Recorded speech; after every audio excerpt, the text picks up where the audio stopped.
Iglesia, muy buenas tardes. Qué bonito es poder estar reunidos, qué bonito es este día, ¿a poco no? Muy agradable, precioso, la verdad, gracias a Dios por todas las bendiciones que nos ha dado. Hay tantos motivos para agradecer, como alabábamos y cantábamos, hay tantas razones por las que podemos decir que la bondad de Dios es grande, ¿a poco no? Amén.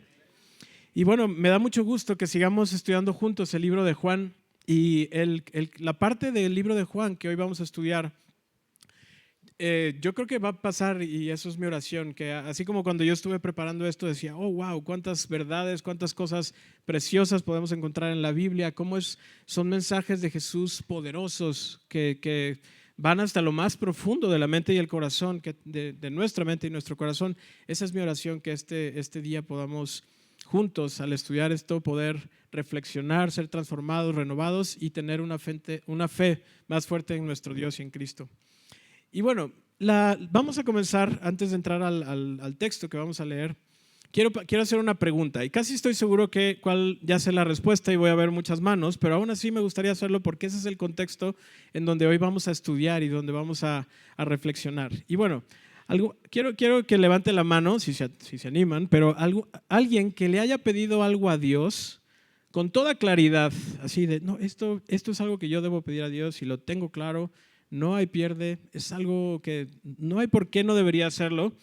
Y lo pides así, convencido de que era lo mejor, lo que tenías que pedir, pero Dios hace algo completamente diferente. ¿Alguien le ha pasado? Que pides algo y de pronto Dios contesta, tú lo ves claro y Dios hace algo completamente diferente.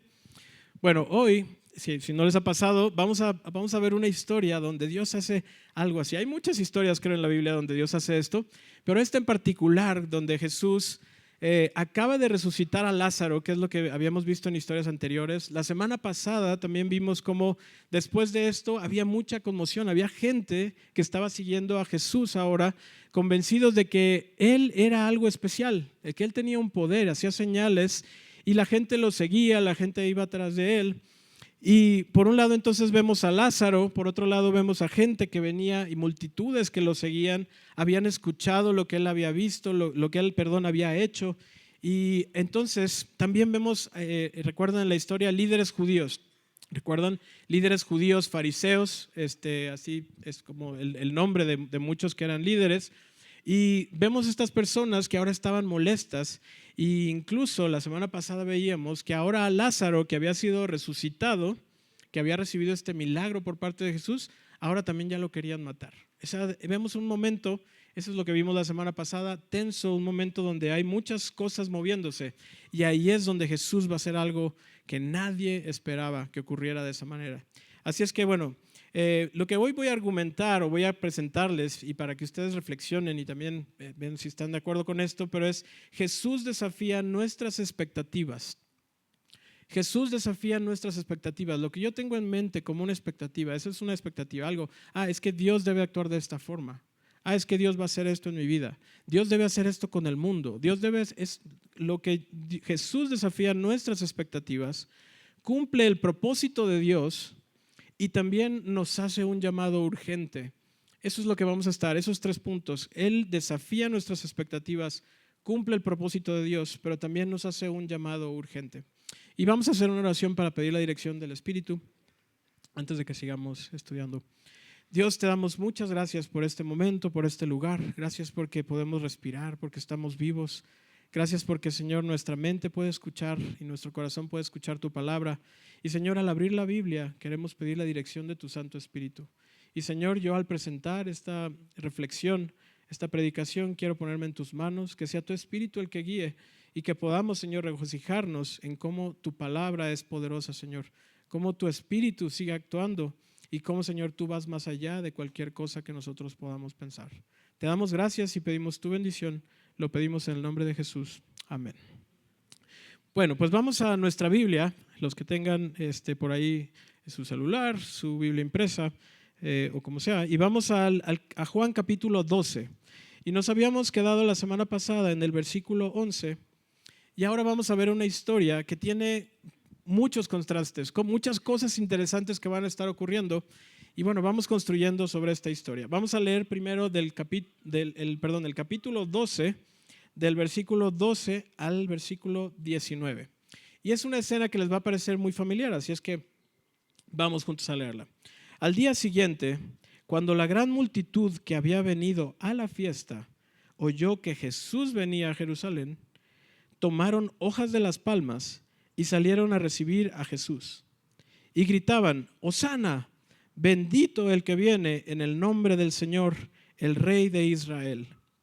Jesús, hallando un asnillo, se montó en él, como está escrito: no temas, mira, Sión, he aquí tu rey viene, montado en un pollino de asna.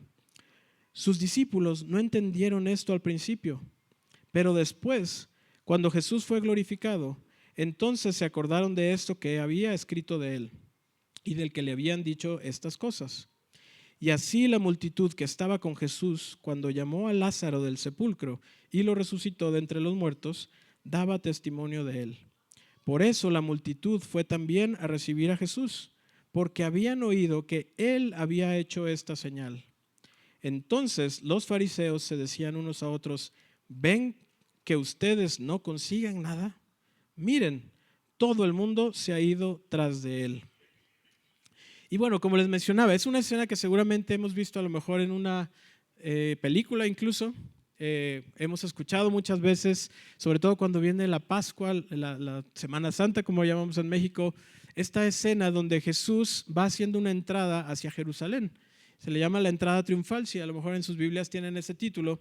Y es una escena bastante interesante, porque están ocurriendo al mismo tiempo muchas cosas en ese lugar en particular.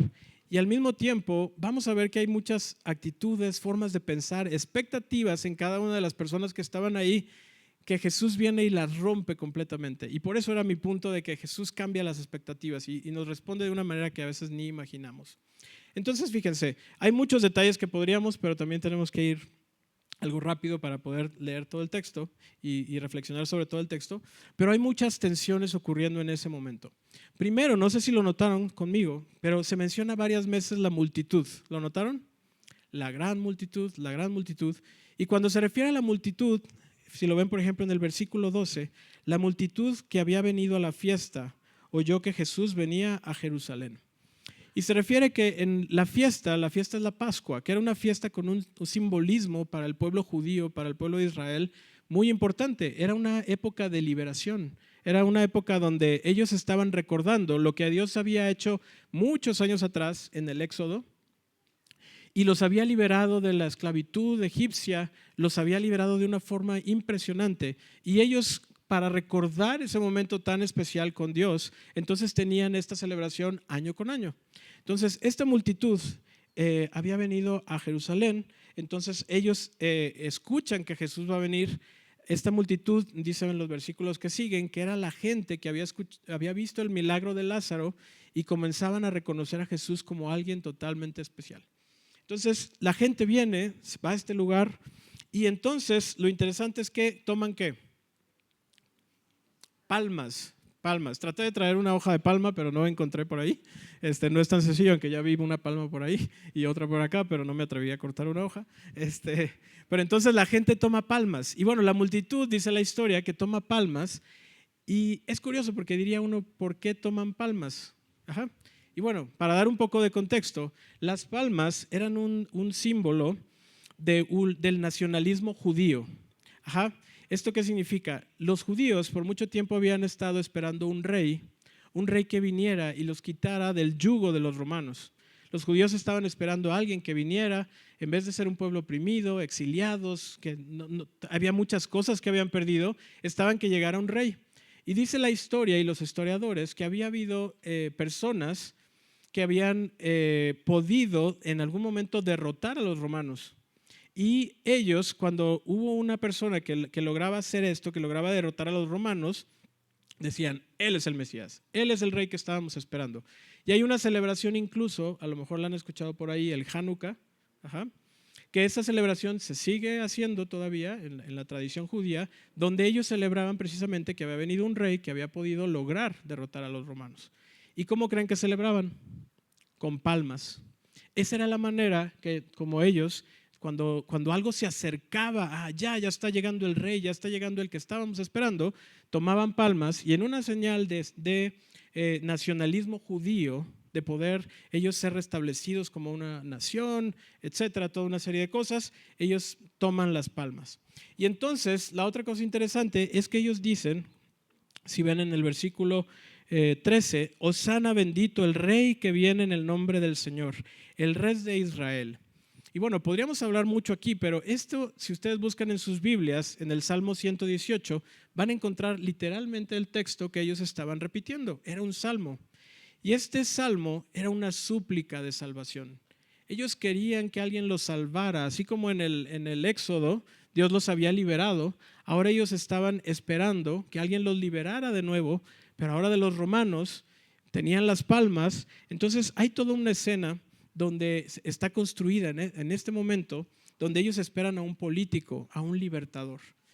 Y cuando ellos, dice aquí que es la multitud, los que habían visto el milagro de Jesús, lo ven entrar y dicen, yes, ¿no? Así, este es el momento, esta es la persona, este es quien estábamos esperando, Hosana, y entonces empiezan a mover sus palmas. Entonces, vamos todos ahí. Esa es la primera persona o la primera tensión que vemos en este lugar. Ahora, curiosamente, Jesús, que era quien había hecho este milagro y quien tenía un propósito, y vamos a hablar de ese propósito un poquito más adelante, Jesús ahora entra a la escena y Jesús entra y en cómo viene Jesús, que ven en la historia. ¿En qué está montado?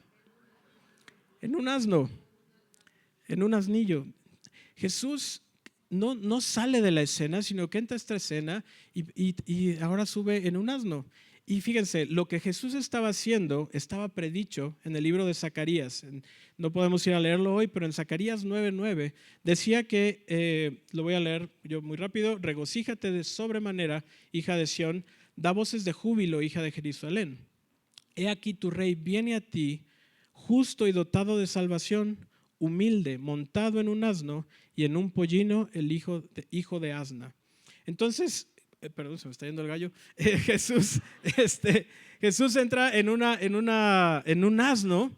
Imagínense la escena, ¿no? Y creo que lo hemos visto en las películas. Es una escena sui generis, única. O sea, gente con palmas gritando Hosana. La multitud cree, ahora sí llegó el rey que estábamos esperando, ¿no? El que la vez pasada habían fallado, pero ahora este es el bueno, ¿no? Entonces, esa era su expectativa.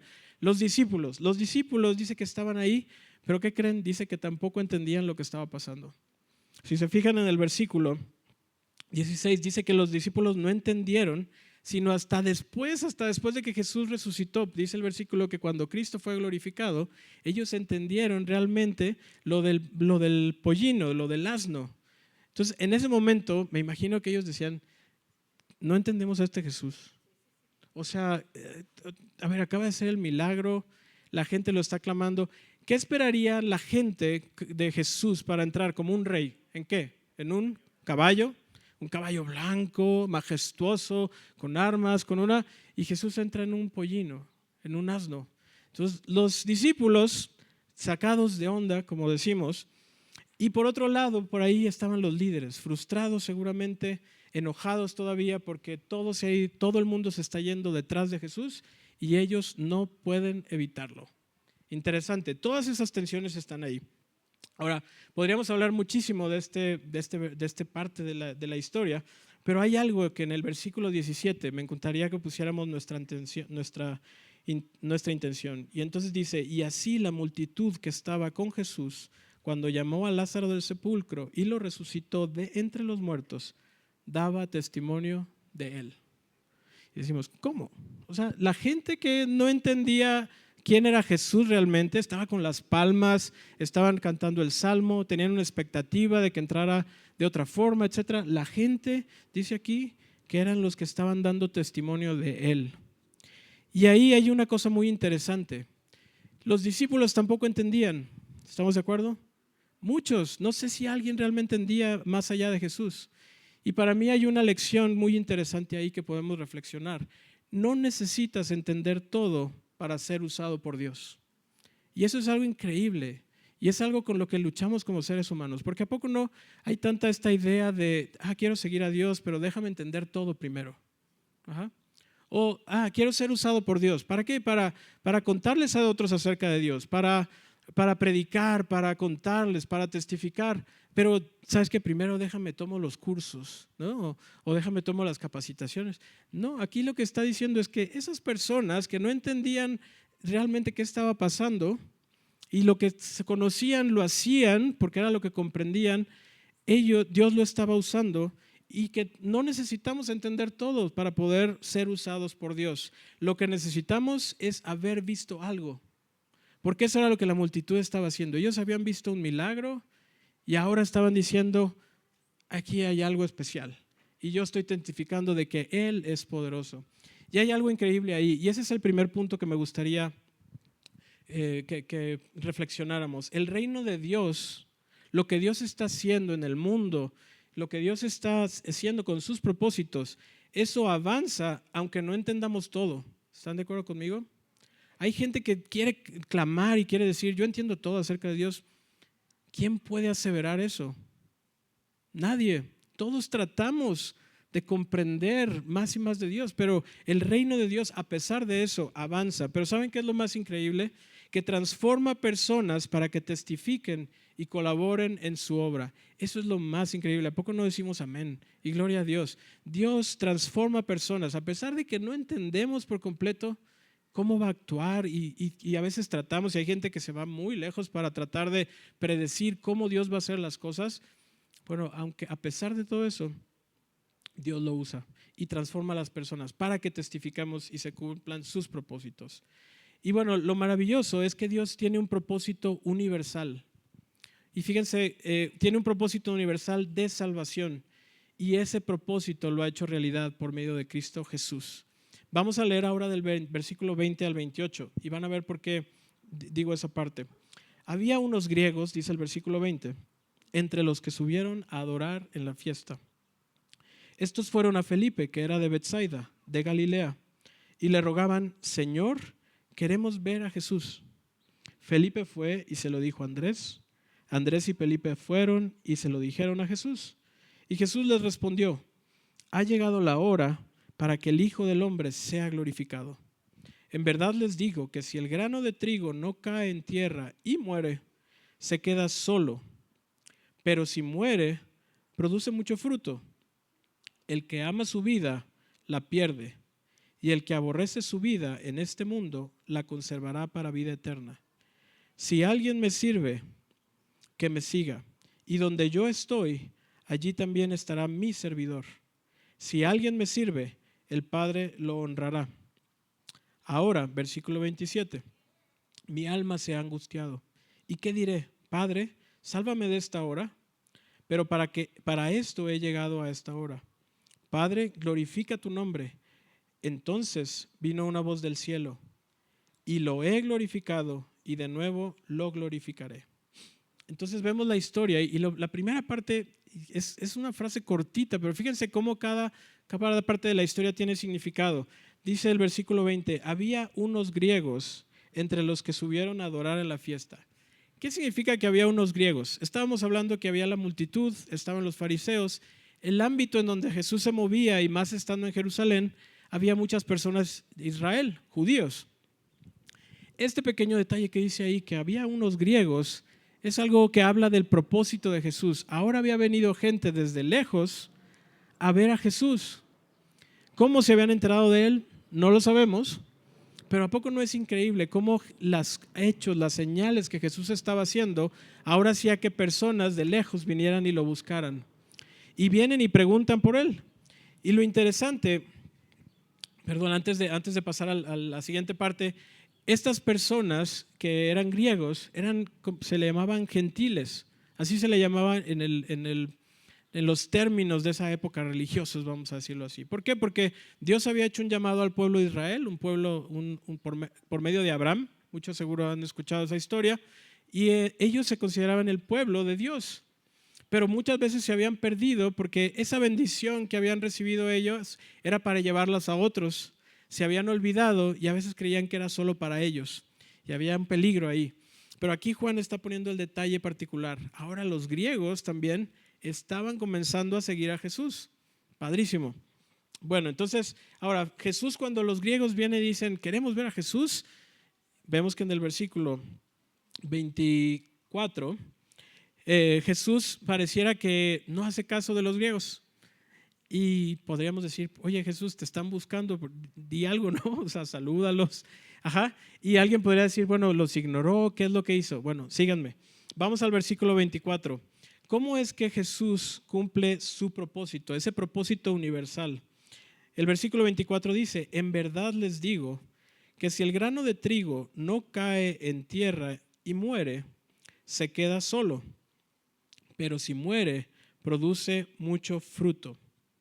Entonces vemos de nuevo a los griegos que vienen preguntando por Jesús, y Jesús, cuando le dicen, Jesús, quieren verte, hay personas que quieren verte, Jesús contesta esto: en verdad, si el grano de trigo no cae en tierra, perdón, en el 23 Jesús dice, ha llegado la hora para que el Hijo del Hombre sea glorificado.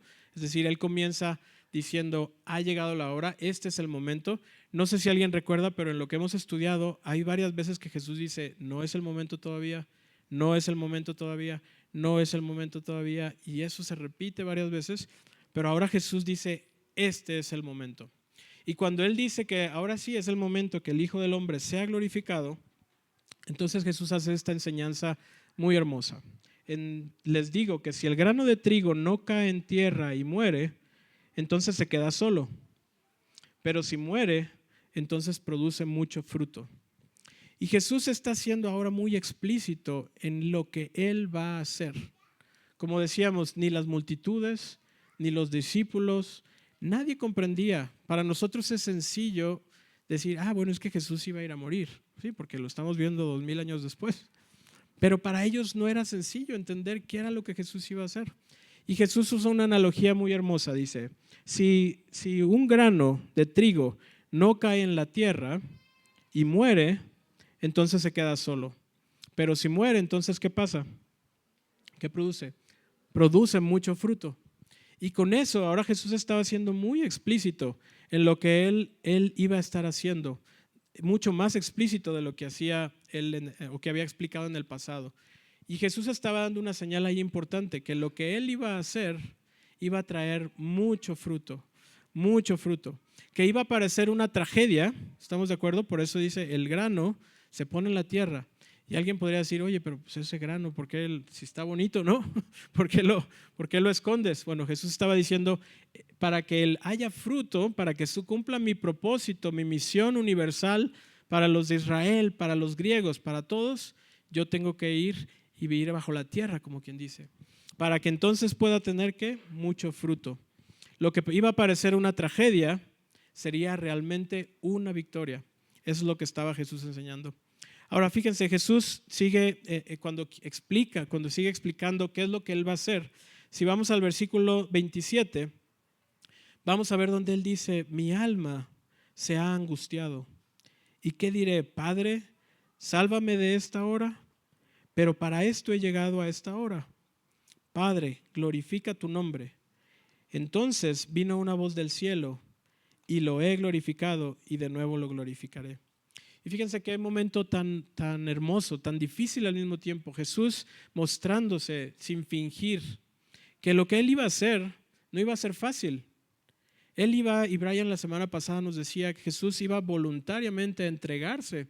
No era un accidente lo que iba a ocurrir. No iba a ser algo aleatorio de, mira, lo terminaron matando. No, él se iba a ir a entregar.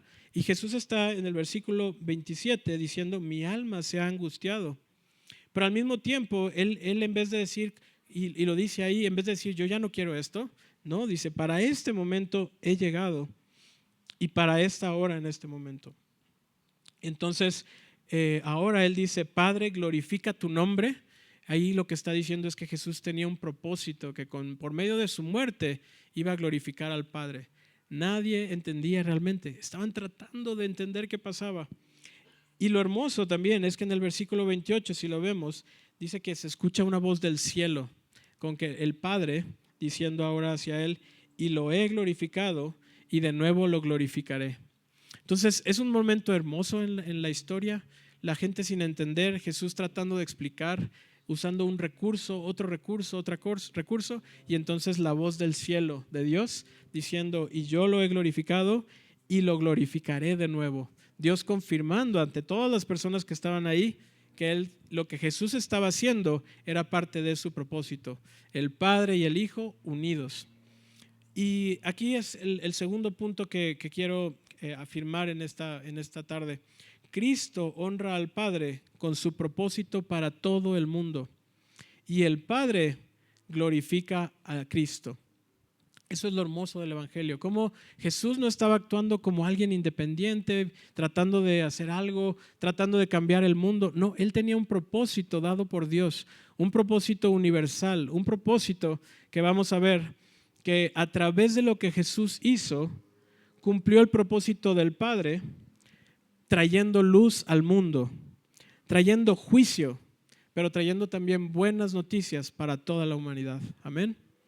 Vamos ahora a la siguiente parte del texto, que son los versículos 29 al 36.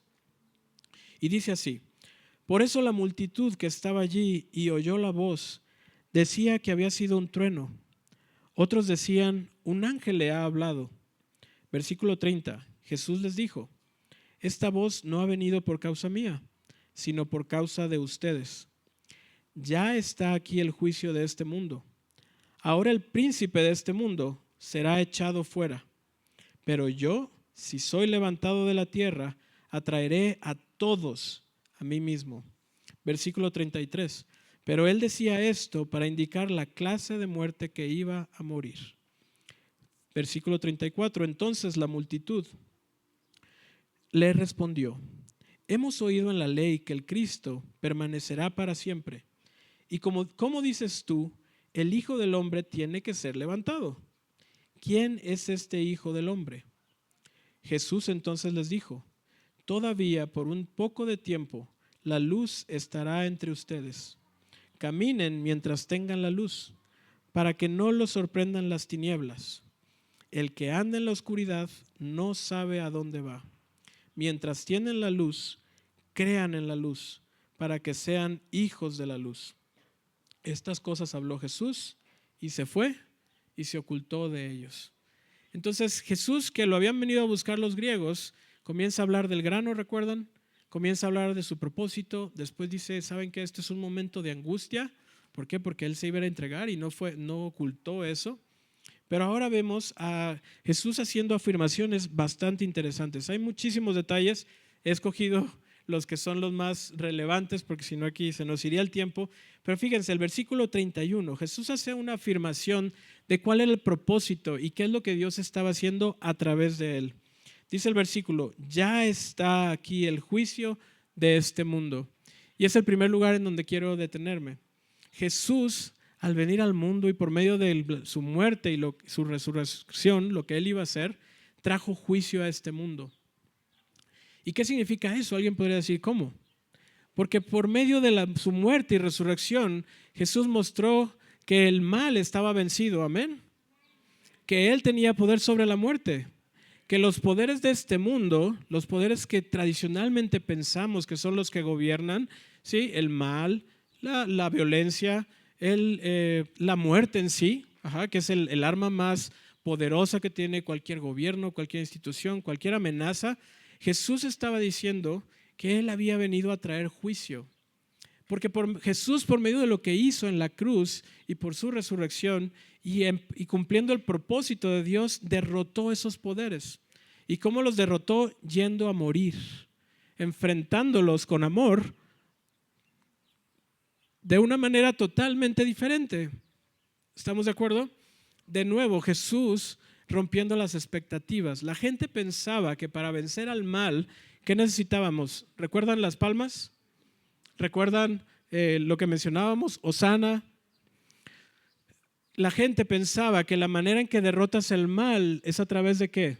De más mal. ¿Estamos de acuerdo? De que alguien más fuerte venga y actúe con violencia, actúe con poder, actúe con ejércitos. Esa es la manera en que pensaba. Jesús vino a emitir un juicio sobre eso y mostrar algo totalmente diferente, una manera totalmente diferente de vencer. ¿Y cómo lo hizo? A través del amor. a través del poder de Dios. ¿No es algo increíble? ¿No es algo que es totalmente fuera de lo que el mundo cree generalmente? Jesús vino a traer juicio y su luz revela lo que está bien y lo que está mal. A través de cada acción que Jesús iba haciendo, iba revelando los corazones de los discípulos, de las multitudes, de los líderes judíos. Jesús trae luz a este mundo y eso es lo increíble, porque esa luz sigue brillando ahora. Vamos a ir a eso más adelante. Ahora, en ese versículo, en el 31, Jesús dice algo más acerca de lo que él estaba haciendo. ¿Cuál era el propósito? Dice, ya que está aquí el juicio de este mundo, pero fíjense, ahora el príncipe de este mundo será echado fuera. Y ahí también hace una afirmación, porque en lo que está, a quien él se refiere con el príncipe de este mundo es al mal, es al enemigo, a Satanás. Que si nosotros vemos la historia en la Biblia, ha estado actuando y sí, ha estado tratando de ir en contra de Dios y mostrar que Dios está incorrecto, que Dios es injusto, de desacreditarlo. Pero Jesús está diciendo que por medio de lo que Él iba a hacer en la cruz, por medio de esa muerte y resurrección, ¿a quién iba a derrotar? Al príncipe de este mundo. Y ese príncipe iba a ser echado fuera. Y eso es algo que también transforma la manera en que vemos nuestra vida, que vemos el mundo, aquellos que nos declaramos seguidores de Jesús. Porque si bien el mal es cierto que sigue teniendo poder, pero el que tiene más poder ya lo venció, amén. Y a Él es el que adoramos, Él es a quien declaramos nuestro Rey, nuestro Señor. El príncipe de este mundo ha sido echado fuera, será echado fuera, eso es lo que Jesús. Y Jesús ha hecho una promesa y su propósito era eliminar, derrotar al mal por siempre y para siempre. Lo que hizo en la cruz es la antesala de algo que hará en el futuro y donde restaurará y dejará y erradicará el mal para siempre. Esa es su promesa, amén. Jesús estaba declarando que esa era parte de sus propósitos. Pero en el versículo 32 y 33 dice otros propósitos. Versículo 32, pero yo, si soy levantado de la tierra, atraeré a todos a mí mismo. Y allá hay algo hermoso también y me encanta porque es tan fácil entenderlo, creo. Estamos aquí en México. ¿A cuántos kilómetros de distancia estamos de donde Jesús hacía estas declaraciones? No, ChatGPT por ahí. ¿No? Estamos a una distancia lejísimos. ¿Quién diría que por la muerte de un hombre y gente que lo seguía, ahora muchos lugares del mundo iban a comenzar a hablar con él, a hablar acerca de él, iban a ser atraídos a él? ¿A poco no es increíble? Cómo tantos años después, tanta distancia, pero esto que Jesús decía, que él iba a traer a muchos a sí mismo, se hace una realidad. Y doy gloria a Dios porque es increíble verlo. Cómo podemos aquí seguro contar tantas historias de cómo Dios nos ha traído, por ejemplo, a esta iglesia de diferentes lugares, diferentes ciudades. Y no es que esta sea la única iglesia donde Dios lo hace, porque hay muchas iglesias alrededor. Aquí más temprano hay otra iglesia, acá cerca hay otra iglesia. Hay muchos lugares en donde Dios está actuando y eso es increíble, es algo poderoso. Jesús dijo, esto que voy a hacer va a traer a todos a mí mismo. Hay tanto que podríamos hablar de cómo contamos los años. Estamos en el año 2026 después de Cristo. Y sí, hay lugares del mundo donde no se cuenta así, y podríamos debatir y debatir el impacto de Jesús. Y esto que dijo Jesús, voy a traer a todos a sí mismo, se hizo realidad. Y es algo que Él ha cumplido. Si vemos en el versículo 34, vamos a ver que la multitud empieza a hacerle preguntas a Jesús. Y pareciera que la multitud ahora, después de todas sus afirmaciones, seguía sin entender. Lo mismo. Hoy en día también hay personas, como mencionaba, que no entendemos todo. Pero eso no debería alejarnos de Cristo, ¿es cierto? Eso no debería ser algo que nos dijera, no, entonces yo me alejo. Yo no veo a Jesús en ningún lugar de estas historias reclamándoles, no vengan a mí hasta que entiendan bien. ¿Ven a Jesús de esa manera? No, al contrario, Él con gracia, con misericordia, con amor, acepta, enseña, revela, y eso es lo maravilloso de Él. En aquella época había muchos que habían escuchado cosas falsas sobre Él, definitivamente. Había líderes que engañaban y hoy en día eso pasa también. El poder que sigue estando vigente y es real hoy en nuestro mundo es el poder de Jesús, y Él es el que sigue actuando para que más personas lo conozcan y sean atraídas a Él. Y el versículo 35 y 36, Jesús cierra toda esta conversación haciendo un llamado muy urgente, algo que les está diciendo: pongan atención a esto. Y fíjense, el versículo 35 dice: Jesús les dijo: todavía por un poco de tiempo la luz estará entre ustedes. Caminen mientras tengan la luz, para que no los sorprendan las tinieblas. El que anda en la oscuridad no sabe a dónde va. Mientras tienen la luz, crean en la luz, para que sean hijos de la luz. Y ahí Jesús les dice: la luz va a estar con ustedes poco tiempo. Y podríamos pensar, bueno, a ver, Jesús, eso no lo entendí, ¿no? Porque pues Él estaba ahí con ellos, les estaba diciendo, bueno, poco tiempo porque iba a ir a la cruz y luego iba a ascender. Entonces podríamos decir, era un mensaje para ellos. Pero Jesús estaba diciendo, creo yo, que la luz iba a estar poco tiempo con ellos. Después obviamente nosotros íbamos a ver lo que Él había hecho. Pero nuestra vida es frágil también, ¿estamos de acuerdo? A veces damos por sentado que nosotros vamos a vivir por mucho tiempo. Y no está mal, es un buen deseo, pero nuestra vida es frágil. Y Jesús creo que lo que nos está haciendo reflexionar al decirnos: caminen mientras tengan luz, es que si tú estás escuchando hoy su voz, si estás viendo la luz, no dejes para después el hacer caso a esa luz. No es algo que tú tienes que decir, bueno, algún día está bonito este mensaje de Jesús. No, esa luz, dice Él, que no debes dejarla para después. Fíjense algo hermoso que dice: las tinieblas no nos sorprenden cuando caminamos en la luz. ¿No es increíble esa frase? Las tinieblas no nos sorprenden cuando caminamos en la luz. Jesús está diciendo: si tú aceptas mi luz, si tú escuchas, si tú prestas atención, entonces las tinieblas no te van a sorprender. Amén. ¿Conocen gente que vive atemorada por las tinieblas? ¿Conocen gente que vive atemorada de qué va a pasar con las guerras? ¿Qué va a pasar con mi economía? ¿Qué va a pasar con México? ¿Qué va a pasar con mi trabajo? Jesús dice aquí: si tú caminas en la luz, las tinieblas no te van a sorprender. Tú te vas a encontrar tan seguro y tan cimentado en Dios que las tinieblas no te van a sorprender, porque tu confianza está en aquel que es más poderoso. Amén. Crean en la luz, dice Jesús, y ese es su llamado urgente. Crean en la luz para que entonces ustedes puedan ser hijos de luz. Y Jesús lo que está diciendo es: no es algo que debes dejar para después. Si tú estás viendo la luz, si tú estás escuchando la voz de Dios, no es algo que lo dejes para después. ¿Por qué? Porque si tú no prestas atención a la luz, entonces las tinieblas te van a sorprender. Entonces las tinieblas van a tener poder sobre ti, y vas a estar angustiado, vas a estar preocupado, vas a ver que nada tiene sentido, vas a pensar, es totalmente algo contrario a lo que Jesús quiere hacer.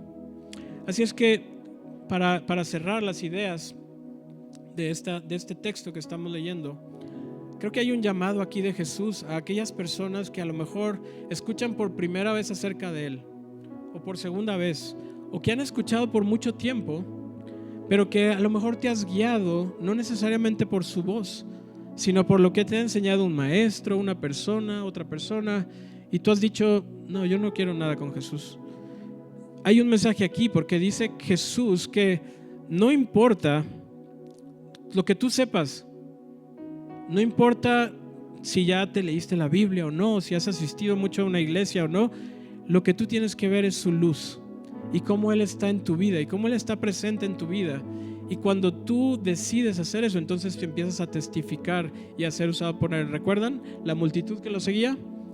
Es un ejemplo. Ellos solo habían visto el milagro de Jesús, pero ahora estaban testificando con palmas y aunque no entendían todo, estaban cumpliendo los propósitos de Dios. La luz está disponible por tiempo limitado. Cada día es un regalo. Así es que no dejes el seguir a Dios y seguir la luz para después. Para aquellos que somos creyentes, también hay mensajes hermosos en esto. Esa luz de Dios seguramente expone nuestro corazón. ¿Estamos de acuerdo? Cuando nosotros pedimos a Dios que nos muestre dónde es que estamos no estamos permitiendo que la luz transforme, entonces hay algo que nosotros tal vez queremos ocultar y no estamos entregando a Dios. Y todo esto nos está llamando a que permitamos que la luz de Dios exponga lo que hay dentro de nosotros, que nos renueve, nos transforme, que quite el egoísmo, el miedo, el temor, todas aquellas cosas que nos están alejando de Él. Pero les digo por qué es también esto, porque Jesús dijo algo que después, por ejemplo, el apóstol Pablo dice que aquellos que creen en Cristo tienen que ser sepultados con Él. Eso lo dice en Romanos 6. Así como decíamos que la semilla tenía que entrar a la tierra para que entonces haya mucho fruto, así Jesús, la palabra, nos llama a que nuestra vida la sepultemos en Cristo, ¿sí? Obviamente es un lenguaje figurado, y lo que quiere decir es que tenemos que estar dispuestos, aquellos que creemos, a entregar nuestra vida a Cristo, a entregar nuestra voluntad, entregar lo que somos a Él completamente, para que entonces Él pueda producir ese fruto hermoso, eso que Él dice que se va a multiplicar y que va a tener un efecto increíble. Eso es lo que Él ha estado haciendo con personas. Por eso me atrevo a decir, estamos aquí porque alguien creyó en Jesús, alguien entregó su vida a Él, alguien estuvo dispuesto a seguirlo, y ahora estamos aquí resultado de ese fruto. Dios es poderoso. Así es que tenemos que rendirnos, tenemos que entregarnos a Dios, para que entonces Él pueda hacer su obra completa en nosotros y cumplir sus propósitos. Y la última conclusión o la última reflexión es que la muerte y la resurrección de Jesús nos libran del poder de la muerte, del pecado y del miedo. Amén. La muerte y resurrección de Jesús nos liberan del poder de la muerte, del pecado y también del miedo. El príncipe de este mundo ha sido echado fuera. Eso lo dijo Jesús. Las tinieblas no nos sorprenden cuando caminamos en la luz. El que anda en la oscuridad sabe a dónde va. No está a tientas tratando de ir por la vida, híjole, a ver qué. No, vas confiado, vas tranquilo, vas siguiendo la luz de Dios. Y la pregunta para reflexionar es: ¿en qué parte de nuestra vida estamos dejando que el miedo, que el pecado o incluso la muerte te esté quitando la paz que Dios te quiere dar? ¿En qué parte? Y eso es el llamado que Jesús creo que nos está haciendo hoy. Así es que bueno, decíamos al inicio la pregunta, o les decía, de si alguna vez Dios ha respondido de una manera que no nos imaginábamos. Jesús lo hizo esa vez. La gente esperaba que Él actuara de una cierta manera. Unos querían que entrara en un caballo, otros querían que entrara con violencia, otros tal vez entraban, no sé, tantas expectativas. Somos tan susceptibles a eso. Pero ¿saben qué es lo increíble? El reino avanza aunque no entendamos todo. Los propósitos de Dios se van a cumplir. Cristo ha glorificado al Padre con su muerte, y Dios lo ha glorificado haciendo que su nombre perdure y que sea reconocido en todo el mundo. Jesús no vino a cumplir nuestras expectativas, sino vino a cumplir algo mucho más grande. Y hoy nos invita a que caminemos en su luz, no con miedo, sino al contrario, con confianza, porque el mismo Dios que glorificó a Cristo, ese es el Dios que camina con nosotros. Amén. La pregunta es: ¿caminarás en la luz que puedes ver? ¿Pondremos atención a esta luz que Dios nos está mostrando? Que sea nuestra decisión por Dios, que estamos abiertos a la voz de su Espíritu, y entonces Dios pueda cumplir su propósito y su obra a través de nosotros.